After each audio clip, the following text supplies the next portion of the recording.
تلک حدود اللہ، قرآن کریم میں سورۃ بقرہ میں یہ تعبیر استعمال ہوا ہے، تلک حدود اللہ، یہ اللہ تبارک و تعالیٰ کے حدود ہے۔ اس کے بعد پھر دو قسم کے تعبیرات آتے ہیں، ایک تعبیر ہے فلا تقربوہا اور ایک تعبیر ہے فلا تعتدوہا۔ دونوں میں کیا فرق ہے؟ جہاں پر حرام چیزیں ہیں، حرام چیزوں کا بیان ہوتا ہے، تو تلک حدود اللہ کے بعد پھر اللہ فرماتے ہیں فلا تقربوہا، اس کے قریب مت جاؤ، کرنا تو دور کی بات ہے، قریب بھی مت جاؤ۔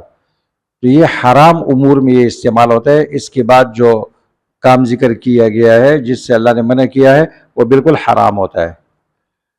اور فلا تعتدوہا یہ مباح امور میں ہوتا ہے کہ جو کام جائز ہے لیکن اس میں حد سے آگے تجاوز نہیں کرو۔